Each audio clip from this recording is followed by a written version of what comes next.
오늘 말씀 같이 보겠습니다.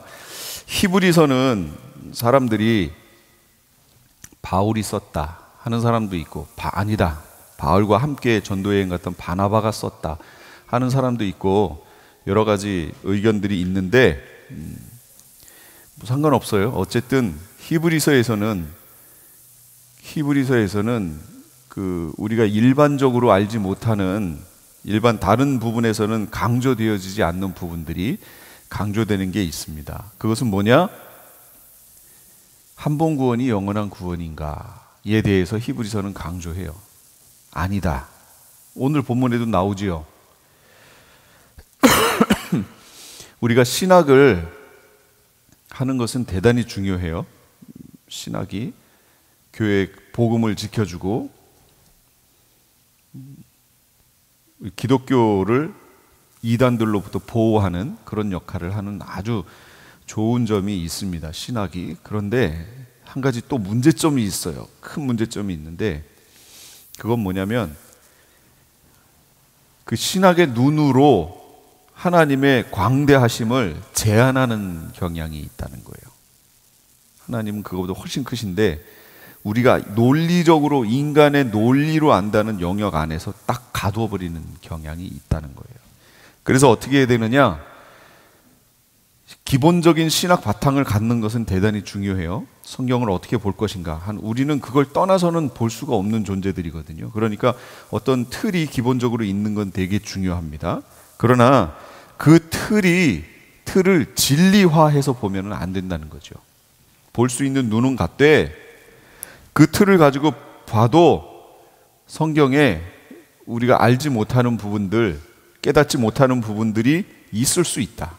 또 내가 갖고 있는 틀로 봤을 때 어긋날 수 있다.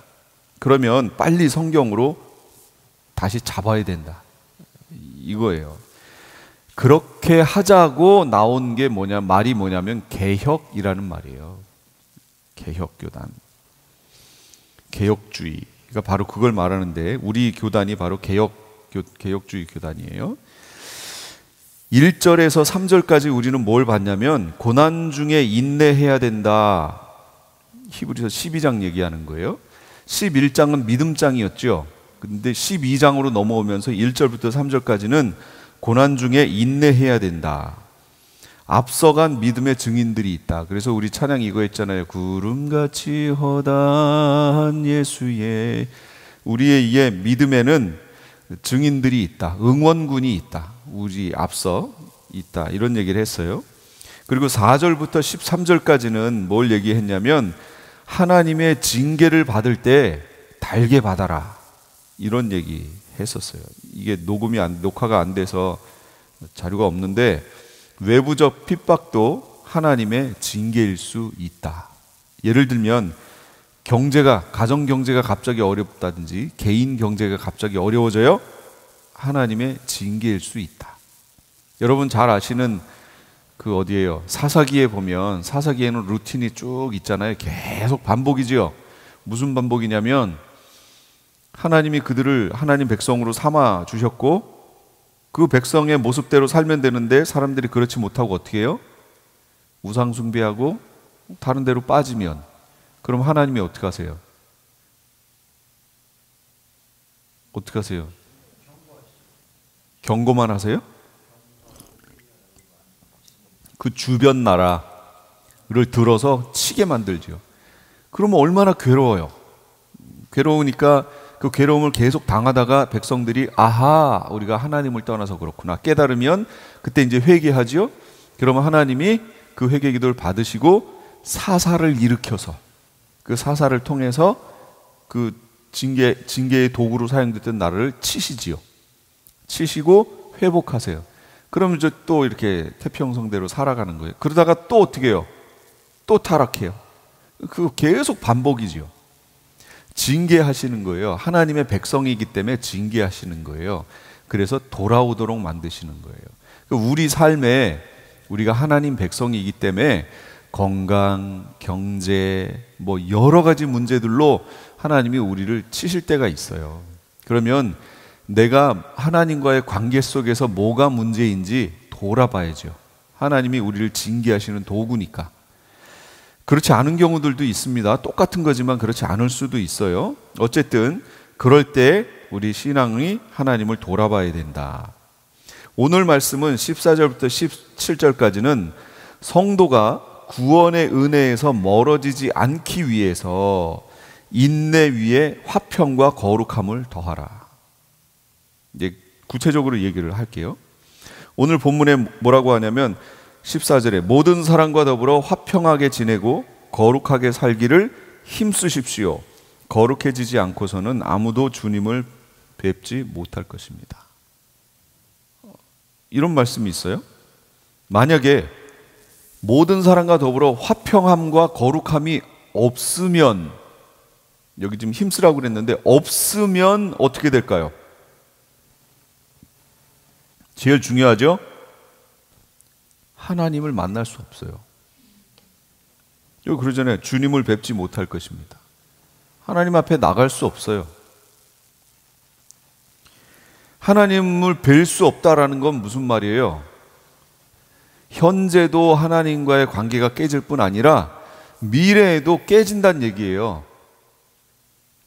이거는 우리가 아는 쉬운 말로 얘기하면 구원을 잃는다라고 말하는 거예요.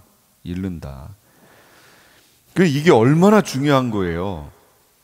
신앙이 퇴보할 뿐 아니라 거룩하신 주님께 나아갈 수도 없고 주님을 보지도 못해요. 레위기에 나는 너희 하나님이 되려고 너희를 이집트 땅에서 데리고 나온 주다. 내가 거룩하니 너희도 거룩하게 되어야 한다. 이 말씀이 이해가 되시나요? 한번 잘 보세요. 나는 너희의 하나님이 되려고 너희를 이집트 땅에서 데리고 나왔다. 내가 하나님이 말씀하시는 거예요. 그렇게 데리고 나왔다. 내가 거룩하니 너희도 거룩하게 되어야 한다. 예, 그렇게 얘기하셨어요. 우리가 구원 얻는 건 거룩하기 때문 아닌가요? 우리의 말고 칭의를 통해서 우리가 거룩해졌기 때문에 구원 얻는 거 아니에요? 그렇죠. 그런데 여기서는 너희도 거룩하게 되어야 한다라고 지금 설명하잖아요. 그러면 뭔가 시제상에 문제가 생겼잖아요. 이걸 우리가 어떻게 이해해야 되느냐라는 거예요. 그런데 이걸 우리는 대부분의 사람들은 어떻게 얘기하고 넘어가냐면 예수 믿을 때 우리에게 거룩함이 임했다. 그것 때문에 우리 구원이 이루어진다. 이렇게 얘기하는 거예요. 끝까지 간대요. 한번 이 부분에 대해서 우리가 자세하게 좀 볼게요. 저도 이거 설교 준비하다가 이 부분에 대해서 성경에 이렇게 표현하고 있었구나 하고 저도 알았어요. 자, 먼저 화평에 대해서 먼저 한번 좀 볼게요. 화평. 누구와 화평을 해야 되느냐? 오늘 본문에 모든 사람과 더불어 화평하게 지내고 그랬어요. 여기 그럼 우리가 화평하게 지내야 될 대상이 누구예요? 모든 사람. 이 모든 사람이 믿는 모든 사람 말하는 거예요? 믿건 안 믿건 모두를 말하는 거예요? 믿건 안 믿건 상관없는 모든 사람. 여러분, 안 믿는 사람들하고도 여러분 화평하게 잘 지내고 계신가요? 예? 힘들지 않아요? 예, 뭔가 좀 이상하지요? 그런데 오늘 본문 말씀은요, 믿건 믿지 않건 모든 사람이에요. 그 모든 사람에 대해서 화평하게 지내래요.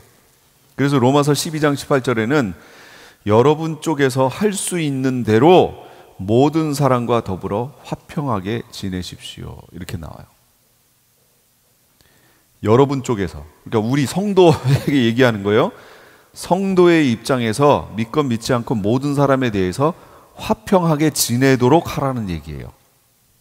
그런데 그쪽에서 아예 거부 반응을 일으키고 관계를 단절하고 이렇게 하면 그건 어쩔 수 없어요. 그런데 일반적인 관계 속에서 우리 쪽에서 화평할 수 있도록 노력하며 그렇게 살란 얘기예요. 세상 속에서. 대적하지 말고요. 믿지 않는 이들과 화평을 이루기 위한 지혜는 뭘까요? 그건 대적하지 않는 거예요. 대적하면 그냥 깨지는 거죠. 그래서 로마서 12장 19절에 사랑하는 여러분은 스스로 원수를 갚지 말고 그 일은 하나님의 진노하심에 맡기십시오. 성경에도 기록하기를 원수 갚는 것은 내가 할 일이니 내가 갚겠다라고 주님께서 말씀하셨습니다. 그러니까 원수 갚는 건 하나님이 하신다는 거예요. 그러니까 우리 불어 원수 갚지 말라는 거예요. 그러면서 그 뒷구절에 뭐라고 나오면 그 사람들이 줄이면 먹을 거 주래요. 로마서 12장. 제 얘기 아니에요. 저한테 따지지 마세요. 성경 얘기예요. 그 주님의 말씀이에요. 그러니까 저한테 따지지 마시고 선으로 악을 이기십시오. 원수 갚는 건 하나님이 하세요. 여기 이 땅에서 내가 원수 갚으면 시원하죠. 그렇지 않아요? 시원할 수 있어요. 근데 그건 하나님이 안 기뻐하세요. 분명히 그거는 월권이에요. 원수 갚는 건 누가 한다고 그랬어요? 하나님이 하신다고 그랬잖아요. 그러니까 나는 그 원수가 줄이거든 먹을 것을 주고 목말라 하거든 마실 것을 주래요. 이 화평의 기본적인 출발은 하나님과의 화평의 관계에서 시작하는 거예요. 화평치 못하게 하는 그 근본적인 원인은 죄예요. 결국 죄. 하나님과 우리와의 사이에 화평이 깨진 이유는 뭘까요? 죄. 사람과 사람 사이의 관계가 깨지는 이유는 뭘까요? 죄예요. 결국은 죄예요. 진화론자들은 죄에 대한 고민이 없어요. 그 사람들은 죄는 아무 문제가 되지 않아요. 왜냐하면 진화한 거잖아요. 사람은 진화한 거니까 우리가 죄라고 하는 것은 뭘 기준으로 해서 그 기준에서 벗어난 걸 죄라고 얘기하잖아요. 기준이 있다는 거 아니에요. 우리 삶에. 이건 크리스찬들이 얘기할 수 있는 거예요. 하나님의 말씀이라는 기준, 하나님의 뜻이라는 기준이 있기 때문에 이걸 벗어난 걸 죄라고 하는 거지요. 진화론자들이 이 기준이 있나요? 이 기준이 없죠. 그러니까 죄라고 우리가 얘기하는 거에 대해서 그들은 문제될 게 없어요. 전혀 문제되지 않아요. 그들은 기득권을 가지고 있는 세력에 어긋나면 그걸 죄라고 얘기해요. 그러니까 어떻게든 이 세상에서 뭔가를 얻어내려고 가지려고 그러는 거죠. 애를 쓰는 거죠. 절대적인 선이 없어요. 다 상대적인 거예요. 그런데 성경은 절대적인 선이 있어요. 그렇죠? 하나님 말씀, 하나님. 바로 이 죄의 문제를 해결하기 위해서 예수님이 오신 거잖아요. 우리가 받을 복이 있어요. 마태복음에 보면 5장 9절에 화평케 하는 자는 복이 있나니 저희가 뭐라고요? 무슨 복이에요? 화평케 하는 자에게 있는 복이 뭐예요? 저희가 하나님의 아들이라 일컬음을 받을 것이며. 그러니까 그 말씀을 잘 보시면 내가 가는 곳에 화평이 이루어지면 내가 하나님의 아들이라는 인정을 받는다는 거죠. 근데 내가 가는 곳에 완전히 그냥 난리가 나, 풍비박산이 나요. 그러면 그건 하나님의 아들이라고 보기 힘들어요. 물론 내가 말씀대로 복음대로 살려고 하는 그것으로 인해서 그 믿지 않는 이들이 나를 핍박하고 관계가 깨지는 것, 그건 괜찮아요. 그건 내가 말씀대로 살려고 하기 때문에 나온 거잖아요. 그거 말고 일반적 관계 속에서 이 사람의 모난 성격 때문에 이 사람이 가는 곳에 공동체가 막 깨져요. 와해되고. 그 사람이 오면 사람들이 싫어해요. 근데 그 사람이 크리스찬이란 이름으로 불려지는 사람이에요. 여러분, 그러면 안 돼요. 진짜로 그러면 안 돼요. 큰일 나죠. 그 사람이 하나님 백성인가도 돌아봐야 되는 거예요. 그렇다면 화평을 위해서 우리가 힘써야 돼요. 나무가 닿으면 불이 꺼지고 말쟁이가 없어지면 다툼이 쉬느니라. 잠언 26장 20절. 화평이 깨지는 화평이 깨지는 이유가 뭐라고요? 말쟁이가 없어지면 다툼이 쉬느니라. 그러니까 말이 많으면 화평이 깨질 수 있다는 거예요. 물론 말이 많다고 화평이 무조건 깨지진 않으나 일반적으로 말이 많으면 무엇도 많은 거예요? 실수도 많은 거예요. 그리고 말이 많으면 말을 우리가 할 때 혀를 제어하라고 그러잖아요. 컨트롤하라고 그러잖아요. 이건 뭐냐면 말을 하되 좀 고상하게 크리스찬들은 쓸 수 있어야 돼요. 단어 자체를. 내 어떤 거에 그냥 성질에 맞는 단어로 훅 뱉어버리면 나는 시원할지 모르지만 그 말을 들은 말이 퍼지잖아요. 이게 심겨지잖아요. 이걸 심겨짐을 당한 사람들 마음속엔 상처가 돼요. 그래서 말도 고상한 말을 쓰도록 여러분 하셔야 돼요. 고상한 단어들을 어떤 말을 할 때 직선적으로 딱 찌르지 말고 좀 돌려서 얘기할 수 있는 그런 지혜도 필요한 거예요. 그렇지 않으면 그 말이 꽂히면 아파요. 그럼 그게 상처가 돼요. 그러면 관계가 깨져요. 관계가 깨졌다는 게 화평이 깨졌다는 걸 말하는 거예요. 그래서 단어 선택도 대단히 중요한 거예요. 오죽하면 잠언에 말쟁이가 없어지면 다툼이 없어지느니라 이렇게 얘기했을까요? 그러니까 다 관계 속에서 대부분의 다툼은요 다 어디서 나온다고요? 말쟁이 말에서 나와요. 그래서 크리스찬들은 좀 말수가 조금 줄어들어야 돼요. 정말로요. 말이 많아요? 근데 예수 믿었어요? 그럼 말수가 좀 줄어들어야 돼요. 그게 지혜로운 거예요. 이해하셨나요? 예. 거룩에 대해서 한번 얘기해 볼게요. 제가 이걸 오늘 아침에 계속 보다가 어제 저녁에도 보다가 이렇게 표현하고 있구나. 그걸 저도 알았어요. 거룩이라는 말은 뭐예요? 구별되다 이 말이잖아요. 우리 계속 얘기했죠. 그래서 죄로부터 구별됨. 이 거룩이지요. 그런데 구별 이게 거룩이에요? 그럼 아까 처음에 보셨던 이해하시나요? 하고 제가 여쭤봤던 그 말씀으로 가볼게요. 나는 너희 하나님이 되려고 너희를 이집트 땅에서 데리고 나온 주다. 그러면 애굽 땅에 이집트 땅에 이스라엘 사람들이 있었잖아요. 근데 그 이집트에 있었던 이스라엘 사람들을 하나님이 데리고 나왔죠. 그럼 뭐 하신 거예요? 그렇죠. 구별하신 거죠. 그럼 그 구별을 뭐라고 얘기한다고요? 거룩. 그러면 내가 거룩해지려고 해서 거룩하게 된 거예요? 하나님이 거룩하게 만들어서 거룩하게 된 거예요? 하나님 만들었죠. 그러니까 처음부터 이미 우리가 구별이라는 말을 쓰지만 사실은 그게 거룩이란 말이에요. 거룩하게 이들을 구별해서 떼왔잖아요. 그럼 이미 이스라엘 백성은 구별된 거죠. 거룩한 거죠. 그런데 그 뒤에 내가 거룩하니 너희도 거룩하게 되어야 한다. 이건 또 뭔 말이에요? 이미 거룩하게 해서 데리고 나온 거잖아요. 근데 왜 그 이들을 또 거룩하게 되어야 한다 이렇게 얘기를 할까요? 그러면 우리가 거룩에 대해서 지금 모르는 어떤 부분이 있다는 거예요. 이 두 표현이 뭔가가 좀 어긋나잖아요. 이미 거룩하게 되어서 데리고 나왔는데 여기 와서는 정작 거룩하게 되어야 한다 이렇게 얘기하면 뭔가 앞뒤가 안 맞잖아요. 이게 성경에 있더라고요. 저는 이 부분 놓쳤었어요. 이런 거예요. 성경에 보면 그래서 원어로 봐야 될 필요성이 있는 것 같아요. 제가 계속 보면서 원어적 의미가 두 개의 단어를 제가 설명을 해드릴게요. 하기아스모스라는 말이 있어요. 하기아스모스라는 말이에요. 하기아스모스.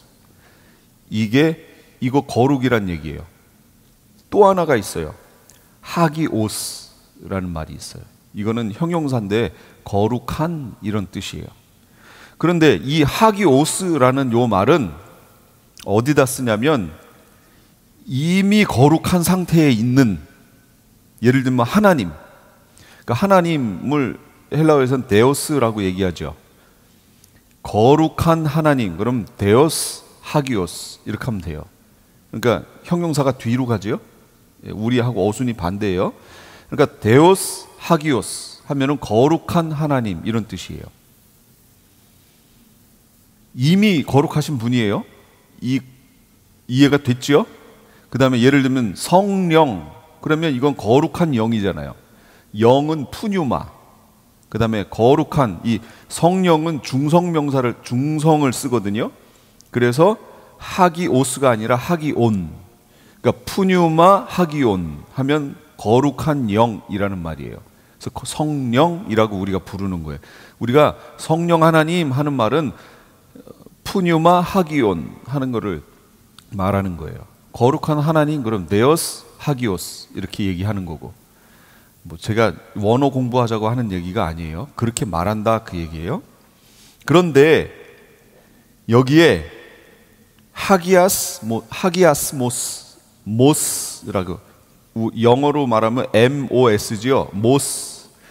헬라어 단어에 모스라는 말이 들어가면 이건 무슨 말이냐면 어떤 것을 이루기 위해서 내가 행위로 해야 되는 거, 내가 무언가 행위를 하여 이거를 이루려고 할 때 그 표현을 할 때 모스라는 단어를 써요. 말이 붙어요. 어미가.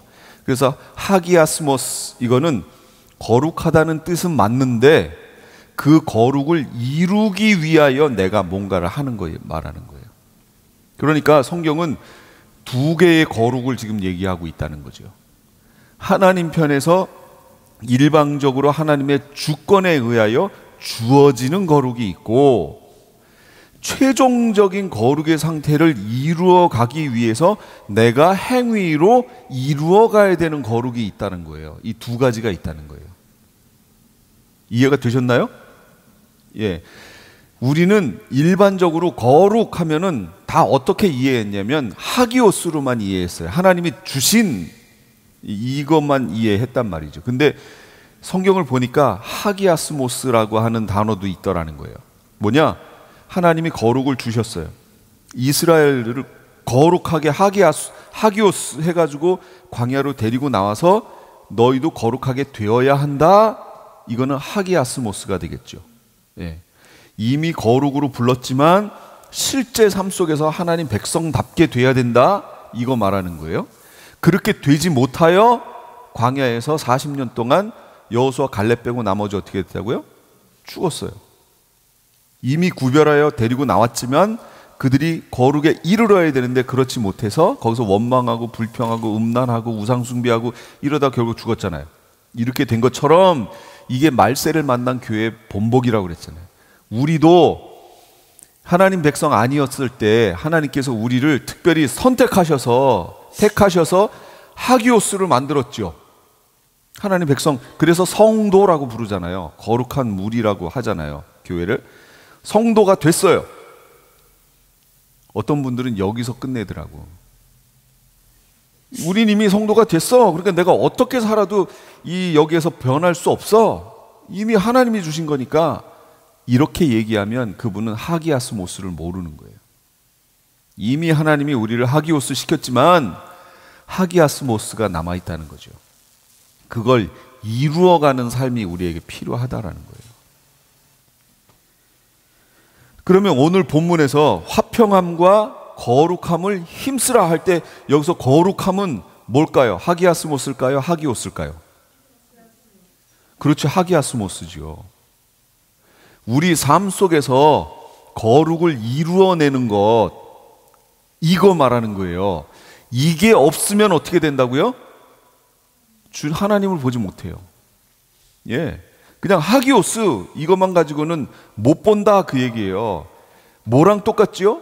고린도전서에서 말씀했던 바울이 고린도전서 10장에서 말했던 광야 40년 동안의 얘기하고 똑같죠.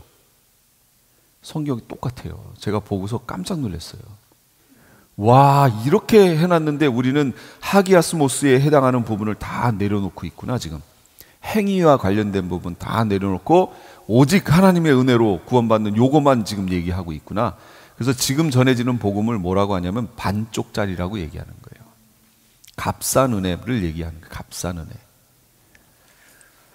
이게 문제라는 거예요. 지금 이 시대가 거룩한 상태를 가리키는 게 아니라 하기아스모스는 거룩해져 가는 과정을 얘기하는 거예요. 이게 우리의 삶 속에 있어야 된다. 그래서 모든 사람과 화평해야 되고 하기아스모스, 거룩함을 이루어가는 그 모습이 우리에게 있어야 된다. 이것이 없으면 주를 보지 못한다. 더 노골적인 표현으로 구원에서 탈락한다. 실제로 이미 주신 은혜를 우리가 지켜내야 된다. 그 얘기랑 똑같은 거예요. 그런데 이걸 조화시키기가 어려워요. 무슨 얘기냐? 화평과 거룩을 조화시키기가 어렵다고. 화평이 없는 사람들하고 화평 없고 나만 거룩을 이렇게 지키면 그건 독선이 되는 거죠. 그리고 반대로 거룩함이 결여된 화평, 성도로서의 거룩함을 다 포기하고 사람들과 화평해지는 거, 이렇게 할 수 있죠. 예, 그러면 성도답지 못한 거죠. 성도가 아니죠. 예수님은 어떻게 하셨느냐 이거예요. 우리의 모범이잖아요. 예수님은 이걸 조화시키셨어요. 그 말씀이 뭐냐면 누가복음 7장 34절에 나와요. 인자는 와서 먹고 마시매 너희 말이 보라 먹기를 탐하고 포도주를 즐기는 사람이요 세리와 죄인의 친구로다. 세리와 죄인은 그 당시 있던 사람들 눈에는 어떻게 보였던 거예요? 이 사람 세리와 죄인들은요 창녀 취급했어요. 그 나라 백성, 혈통적으로는 백성일지 모르지만 그 사람들은 인정 안 했단 말이죠. 그런 사람들, 이 제사장이나 레위 사람들이나 이런 사람들은 그런 사람, 세리와 이런 죄인들하고는 가까이 하지도 않아요. 같이 이렇게 말도 안 섞어요. 그런 사람들인데 예수님은 오셔서 그 사람들하고 와가지고 같이 포도주도 마시고 대화도 나눠요. 그러니까 이 사람들이 보면 얼마나 황당해요. 그 사람들 자체에서는 화평이 깨졌지요 지금. 근데 예수님은 화평을 이루시잖아요. 죄인이라고 하는 사람들하고 화평을 이루신단 말이에요. 그러면 거룩은 어떻게 하셨을까요? 내가 거룩을 포기하고 화평을 이루면 잘 지낼 수는 있지만 나는 주님을 보지 못해요. 거룩이 깨졌잖아요. 화평은 있어도. 그러니까 두 가지가 다 있어야 되는데 예수님은 어떻게 하셨느냐? 둘 다 포기하지 않아요. 화평하되 그들을 거룩 안으로 데리고 오셨어요. 예수님의 행위를 잘 보세요. 세리, 삭개오 어떻게 됐죠? 삭개오는 세리장이에요. 세리 중에 제일 높다고. 근데 그 사람이 예수님과 관계 속에서 예수님이 세리장 집에 가서 먹으셨어요. 그러면 빵 이게 떼서 드셨다면 거기 있는 포도주도 같이 마셨다는 얘기가 되잖아요. 예, 그렇게 하고 지내셨다고 얘기도 나누고 하셨다고요. 그랬더니 세리가 뭐라고 그래요? 내가 남의 걸 토색한 일이 있으면 4배나 갚겠습니다. 예수님 결론이 뭐예요? 구원이 이 집에 이르렀다. 그들을 거룩 안으로 초청하시는 거예요. 거룩을 포기하고 하신 게 아니고 그들을 거룩 안으로 초청하기 위해서 그들과 화평을 이루셨던 거예요. 이게 예수님이에요. 우리도 그걸 닮아야 된다라고 지금 성경에서 얘기하는 거예요. 어렵죠. 그게 쉽지 않아요. 믿는 사람 안에서도 말이 많아서 문제가 생기는데 믿지 않는 사람에 대해서 우리가 어떻게 해야 될까요? 진짜로 인내해야죠. 원수 갚지 말고 끝까지 그들을 품을 수 있는, 그것이 하나님이 우리에게 이 땅에 남겨두신 이유란 말이에요. 육체를 입고 있는 이유, 이게 그거란 말이에요. 그러면서 오늘 본문은 주의하라고 이렇게 얘기해요. 주의할 걸 얘기해요. 조심하라 또는 하지 말라 이런 거죠. 뭘 얘기하냐면, 자 오늘 본문으로 다시 가볼게요. 히브리서 12장 15절부터 한번 보세요. 하나님의 은혜에서 떨어져 나가는 사람이 아무도 없도록 주의하십시오. 첫 번째 주의할 게 이거예요. 하나님의 은혜에서 떨어져 나가는 사람이 아무도 없도록 주의하라는 거죠. 그러면 이 얘기는 뭐예요? 하나님의 은혜에서 떨어져 나가는 사람이 있다는 거죠. 그럼 여기 하나님의 은혜는 뭘 말하는 거예요? 이게 구원의 은혜 말하는 거예요. 구원 말하는 거예요. 구원에서 떨어져 나가는 사람이 있어요, 없어요? 있어요. 성경에 있다고 얘기하잖아요. 근데 왜 교리를 가지고 없다고 얘기하냐고요. 이게 문제라는 거죠. 하나님의 은혜에서 떨어져 나가는 사람이 없도록 주의하라는 거예요. 우리 공동체 안에서. 이거 안 믿는 사람 대상 아니에요. 공동체 안에서. 그래서 6장에 이런 얘기 했었잖아요. 진리를 아는 지식을 받고도 짐짓 죄를 범하면 구원의 은혜에서 떨어져 나간다. 우리 6장에서 히브리서 6장에서 했었죠. 진리를 아는 지식을 받고 타락한 자는 다시 새롭게 하여 회개케 할 수 없나니 그랬잖아요. 이렇게 떨어져 나가는 게 있으니까 이 히브리서 저자는 그렇게 되지 않도록 주의하라. 주의하라. 살펴보란 얘기예요. 그러니까 우리 공동체 안에서 구원에서 떨어져 나갈 사람이 있지 않은가 돌아보란 얘기예요. 이거 매우 심각한 얘기입니다. 여러분, 지금 현 시대의 교회에 출석하고 있는 교인들이 교회에 출석하니까 다 구원받을 것 같은가요? 아니요. 절대로 아닙니다. 그 교회에서 진짜로 신앙생활 하는 사람이 누군가 하고 정말로 이 신앙생활 하는 사람 뭐 1000명이 모이건 10,000명이 모이건 뭐 상관없어요. 그래서 목사님들이 주시는 팁이 있어요. 그 교회에서 진짜 신앙생활하는 사람의 수를 알고 싶으면 출석 교인의 수를 보지 말고 새벽 기도하는 사람의 수를 봐라. 그리고 거기에 그게 몇 명인가를 봐라. 그 사람들일 것이다. 그거예요. 그러면 대체적으로 출석 교인의 10분의 1이 합니다. 일반적으로 교회에 10분의 1이 새벽 기도하고 신앙생활을 해요. 전체 숫자를 알고 싶으면 새벽 기도 나온 사람 숫자 딱 센 다음에 거기다 곱하기 10 하면 전체 교인 숫자가 나와요. 일반적으로. 반드시는 아니고.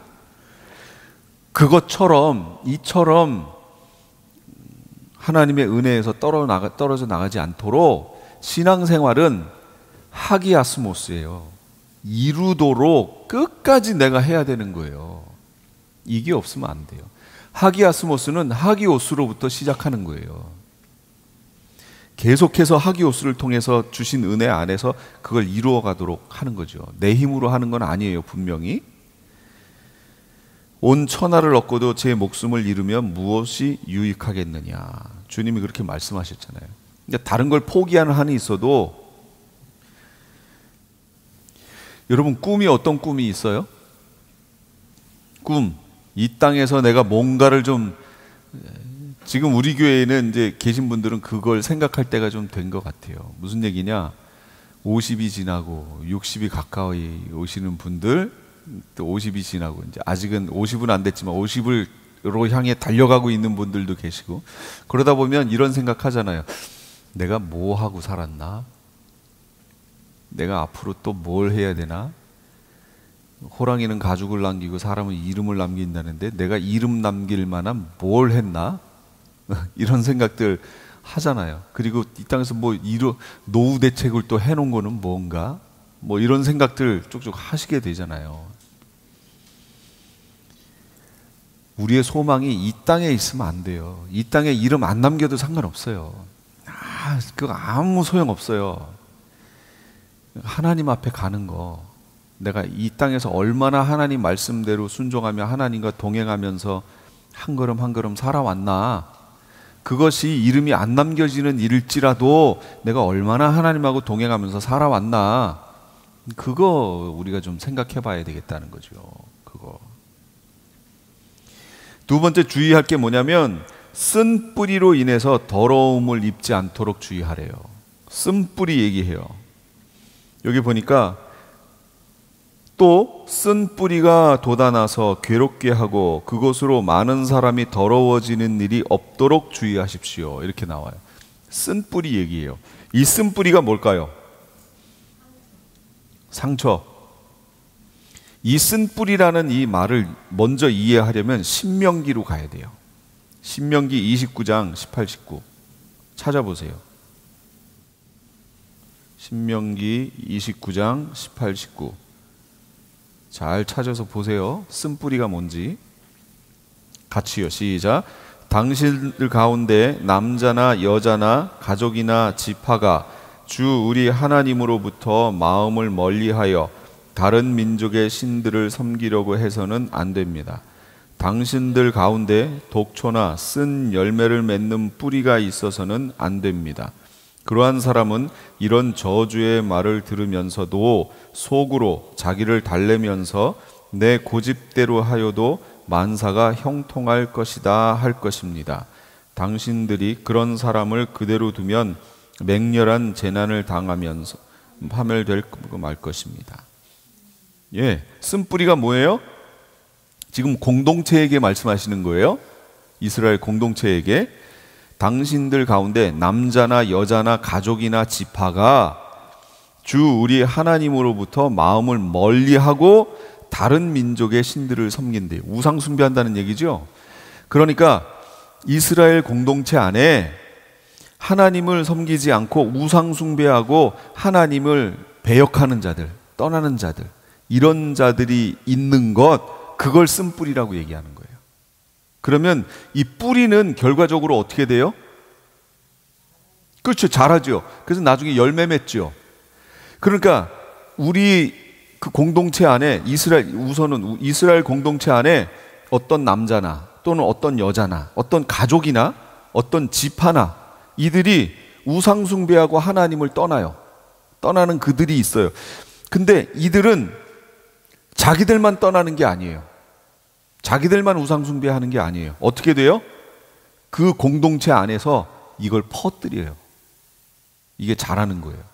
이들이 쓴뿌리고 이들이 자라요. 그래서 그 주변으로 확산된다고. 이해가 되셨어요? 자, 그러면 이제 우리 얘기로 돌아와요. 우리 프레이즈 교회 안에 쓴뿌리가 있으면 안 돼요. 무슨 얘기예요?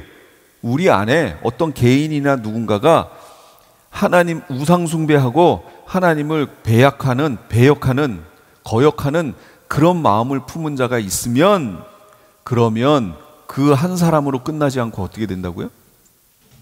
그 주변으로 자꾸 퍼진다고. 그게 그렇게 되면 어떻게 해요? 안 좋은 열매를 맺겠죠. 독초를 만든다든지 그렇게 되겠죠. 그러면 교회가 힘들어져요. 더 나아가서 교회가 깨지기도 해요. 그 쓴뿌리 때문에. 그래서 교회 안에서는 쓴뿌리를 제거해야 돼요. 제거해야 돼요. 이건 공동체 얘기했고, 자, 우리 개인으로 돌아가 볼게요. 개인 안에도 쓴뿌리가 있어요. 우리 개인 안에. 난 신앙생활 잘하고 싶은데 내 안에도 쓴뿌리가 있어요. 그건 뭐냐? 아까 집사님 얘기하신 것처럼 상처 같은 경우, 그게 쓴뿌리가 될 수 있어요. 상처. 내가 살아온 삶을 통해서 어떤 사람과의 관계 속에서 상처를 받았던 것들. 그러니까 상처는 만지면 아프지요. 그러니까 내 마음에 상처가 생겨서 거기를 누가 이렇게 건드리면 아파요. 그런데 똑같은 상황인데 어떤 사람들은 아무 문제 없어요. 예를 들면 아까 여기 나왔던 것처럼 말쟁이가 없어지면 다툼이 쉰다 그랬죠. 그것처럼 누군가가 말을 했어요. 그런데 그 말로 인해서 어떤 사람은 상처가 돼요. 상처가 건드려진 거예요, 지금. 근데 어떤 사람은 아무 문제가 안 돼요. 상처가 없어요. 저 여기 만져 아무 문제 없어요. 그런데 며칠 전에 뭐 하다가 여기를 좀 벽거든요. 뭐 착 벽어요. 그래서 여기를 이렇게 만지면 아파요. 상처가 있기 때문에 그래요. 똑같은데 오히려 약하게 만지는데도 아파요. 상처 때문에 그래요.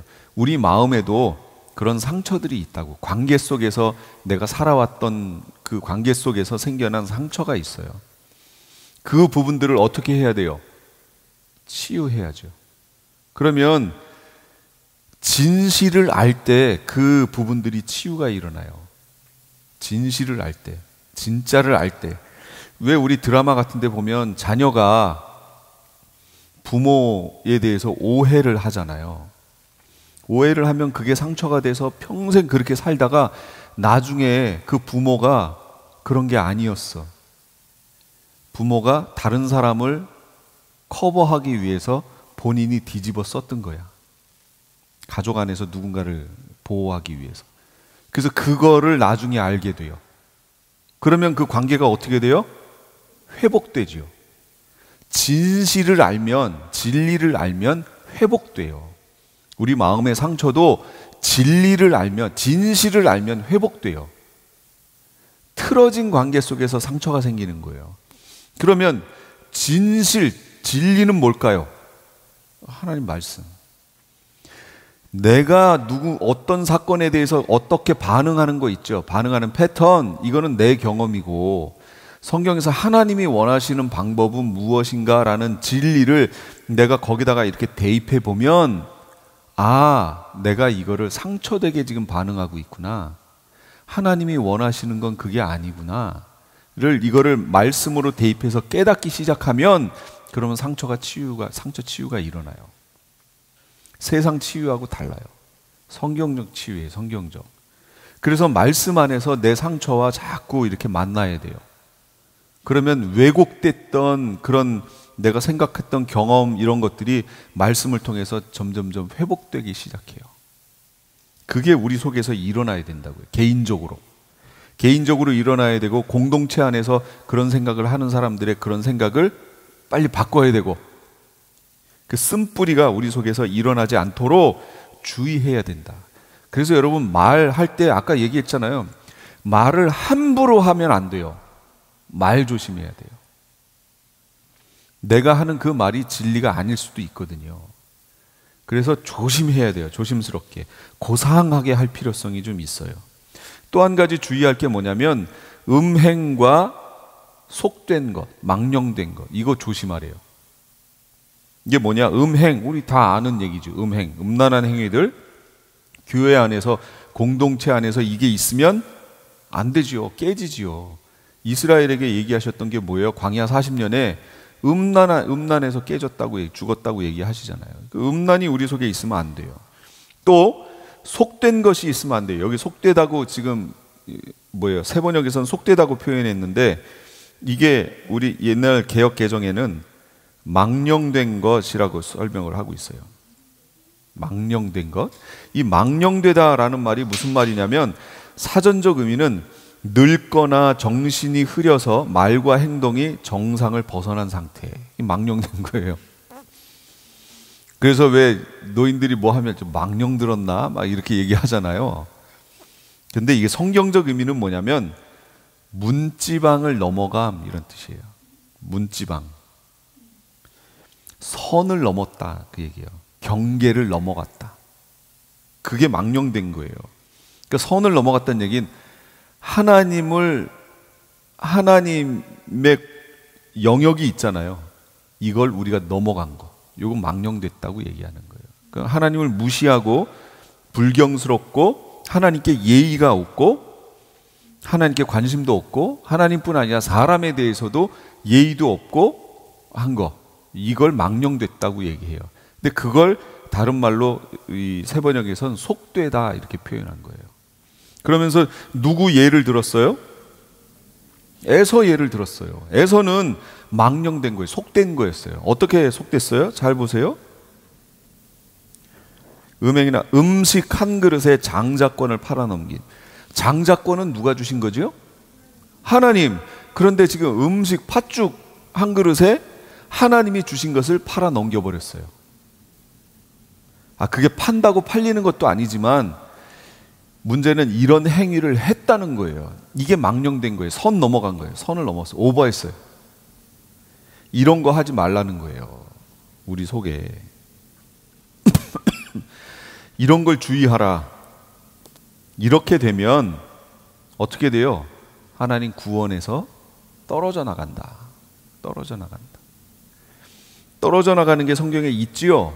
이렇게 자세하게 설명들을 하고 있잖아요. 그럼 진짜 복은 뭘까요? 회개할 기회가 있는 것. 이게 진짜 복이에요. 에서는 회개하고자 했지만 회개할 수 없었어요. 기회가 없었어요. 기회가 끝나버렸어요. 타락한 천사들도 회개할 기회가 있었나요? 없어요. 천사들 회개할 기회가 없어요. 그래서 무저갱에 갇혀 있는 거예요. 근데 희한하죠? 사람들에게만 회개할 기회가 있어요. 지금 우리가 회개할 기회 안에 있다라는 거예요. 이게 놀라운 은혜라는 거죠. 예. 히브리서 6장 5, 6절 하나님의 선한 말씀 내세의 능력을 맛보고도 타락한 자들은 다시 새롭게 하여 회개케 할 수 없다. 그러니까 하나님의 은혜 안에 먼저 들어왔다가 이걸 배교하고 벗어난 사람들, 이 사람들은 회개할 기회가 없어요. 그러니까 처음부터 이걸 지켜내는 게 그렇게 중요한 거예요. 고린도후서 6장 2절 하나님께서 말씀하시기를 은혜의 때에 나는 너의 말을 들어주었다. 구원의 날에 나는 너를 도와주었다. 보십시오. 지금이야말로 은혜의 때요. 지금이야말로 구원의 날입니다. 무슨 얘기예요? 지금이 하나님이 우리의 기도를 들어주시고 회개를 받아주시고 우리를 구원해 주시고 새롭게 해주실 수 있는 그런 때라는 거예요. 우리가 그런 때 안에 있다는 거예요. 이게 이 때를 누릴 수 있는 게 그게 참된 복이라는 거죠. 이 세상에 없어질 것들에 팥죽 그 한 그릇에 하나님이 주신 그 귀한 것을 마음에서 놔버리는 이런 어리석은 자가 되면 안 되겠다는 거예요. 하나님이 우리에게 이렇게 좋은 곳을 생각하기 나름이지만 좋은 곳을 우리에게 주셨어요? 하나님이 주셨어요? 예. 그러면 이것에 대해서 우리가 선 넘지 말고 하나님이 주신 은혜 아래서 우리가 어떻게 하면 여기에서 하나님의 영광을 더 드러내고 복음을 더 증거하고 하나님을 더 나타낼까, 더 동행할까 우리가 고민해 봐야겠죠? 예. 그런 은혜가 우리 가운데 있기를 원합니다. 아멘. 기도하겠습니다.